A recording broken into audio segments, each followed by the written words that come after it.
તું હજી તૈયાર નથી થઈ. જલ્દી કર તું, ત્યારે તૈયાર થઈશ. આપણે દુકાનના વાસ્તુમાં જવાનું બહુ મોડું થાય છે. અરે હા હા, હું 5 મિનિટમાં હમણાં તૈયાર થઈને આવું છું. તું એક કામ કર, જા દાદીને બોલાવતો આય. તું જલ્દી નવા કપડાં પહેરીને તૈયાર થા, હું દાદીને બોલાવતા આવું અને તું બહાર પહોંચ.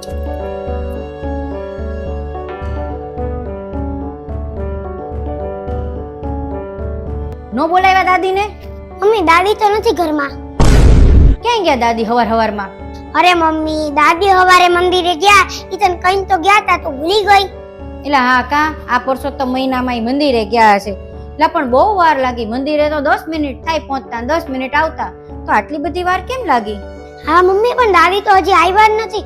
8 વાગ્યાના ગયા તા, 11 વાગ્યા, 11:30 થયા. એક કામ કરીએ, એની રાહ જોઈએ પછી આપણે નીકળીએ. મમ્મી તને ખબર છે ને, આપણે પૂજામાં બેસવાનું છે. આપણી દુકાનના વસ્તુમાં આપણે ન પહોંચે કેવું લાગે? બધા પહોંચી ગયા હશે, આપણે જઈએ. દાદી ભલે વાહેથી આવતા.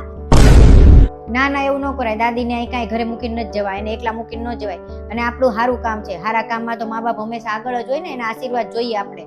એટલે એના આશીર્વાદ લીધા વિના ઉદ્ઘાટન ન કરાય, કોઈ વસ્તુ ન લેવાય. એટલે એને મૂકીને જ જવું, આપણે એને લઈને જ જવું છે. અને મમ્મી, પૂજાનો સમય વયો જાય અને પપ્પાને ફોન પર ફોન કરે છે અને કહે છે કે જલ્દી આવો ન્યા, જલ્દી આવો ન્યા. દાદી હવે જ્યારે આવતા ન્યા આપણે વયા જાય. દાદી આવશે ને તો પપ્પાને ફોન કરશે અને આપણે પછી પપ્પાને મોકલશું અહીંયા લેવા અને આપણે અત્યારે વયા જાય. હાય મમ્મી હાય, એને ભૂલી જા દાદીને. અરે મમ્મી, તું આવતી નથી. આપણા કુટુંબ વાળા બધાને દુકાને પહોંચી ગયા છે. હાલ ને ભાઈ. અરે ભલે ને બધા આવી ગયા હોય, એમાં હું થઈ ગયું? 5-10 મિનિટ મોડા થાય તો દાદી આવે એટલે આપણે નીકળીએ જ છીએ. પણ મમ્મી, તું જ નથી કહેતી કે આપણે પૂજાના સમય પહેલા પહોંચવું જોઈએ? મમ્મી, તું એમય કહે છો કે જો આપણે પૂજાનો સમય જવા દઈએ તો અપશગુન થઈ જાય અને નવી દુકાન છે પછી નહીં હાલે. અરે 5 મિનિટ મોડું થાય તો કાંઈ વાંધો નહીં. ભલે ને મોડું થતું હોય તો 5 મિનિટ પૂજા મોડી શરૂ થશે, એમાં શું ફેર પડે છે? પણ મા બાપને મૂકીને થોડી જવાય આપણે.